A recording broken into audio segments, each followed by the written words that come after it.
வணக்கம். செய்வினை தோஷம் போக வழிபாடுகள். செய்வினை காரணமாக தொழில் நஷ்டம், வறுமை, பிள்ளைகள் கல்வி மந்தம், கடன் தொல்லை போன்றவை ஏற்படலாம். செய்வினை பாதிப்புக்கு குலதெய்வ குற்றமும் காரணமாக இருக்கலாம்.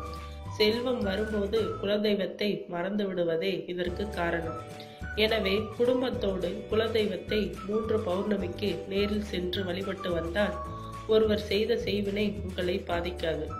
ஒரு சனிக்கிழமையில் உங்கள் பகுதியில் அமைந்துள்ள சிவன் கோவிலுக்கு சென்று அங்குள்ள நவக்கிரகங்களுக்கு 9 தேங்காய், 18 நாட்டு வாழைப்பழம், 18 கொட்டைப்பாக்கு, 18 வெற்றிலை, கதம்பப்பூ 9 முடம் பூஜை பொருட்களை கொண்டு வழிபாடு செய்தால் உங்களுக்கு கெடுதல் செய்ய வைக்கப்பட்ட செய்வினை நீங்கும். செய்வினை தோஷத்தை விரட்டும் மற்றொரு பரிகாரம். முதலில் குலதெய்வத்துக்கு காணிக்கை எடுத்து வைக்க வேண்டும். 27 எலுமிச்சை பழம் எடுத்து அதனை சாறு பிழிந்து ஒரு பாத்திரத்தில் எடுக்க வேண்டும். சாரோடு தேவையான அளவு தண்ணீர் கலந்து வைத்துக் கொள்ளலாம். பிழியப்பட்ட சாறை உங்கள் வீட்டை சுற்றியும் வியாபார இடத்தை சுற்றியும் வெளிப்புறமாக ஊற்றுங்கள். சாறு பிழியப்பட்ட எலுமிச்சை தோள்களை உங்கள் வீட்டு முன்பு வைத்து அதனோடு 27 அரசங்கு குச்சிகளை சேர்த்து எரிக்க வேண்டும்.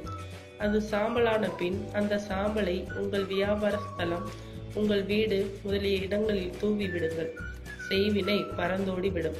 யோக நரசிம்மரின் படத்தை வீட்டில் வைத்து தினமும் காலையில் நீராடிய பின்பு 12 தடவை வலம் வந்து வணங்கி வர செய்வினை தோஷம் இருந்தால் யோக நரசிம்மரின் சக்தியால் அது முறிந்துவிடும்.